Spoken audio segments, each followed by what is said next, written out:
અમદાવાદના પાલડીમાં બુલડોઝર કાર્યવાહી પર મનાઈ હુકમ યથાવત. કથિત ગેરકાયદે બાંધકામ પર બુલડોઝર કાર્યવાહી પર મનાઈ હુકમ યથાવત છે. રૂડાના નિયમ હેઠળ સરકારમાં પેન્ડિંગ અપીલ સુધી બાંધકામ તોડવા પર સ્ટે.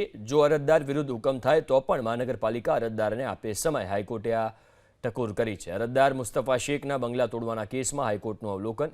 એક મુસ્લિમ વ્યક્તિએ સોસાયટીના 11 પૈકીના 9 બંગલા હિન્દુ પાસેથી ખરીદ્યા. અશાંત ધારાનો ભંગ કરી મંજૂરી વગર ખરીદ્યાનો મહાનગરપાલિકા અને સરકારનો આરોપ.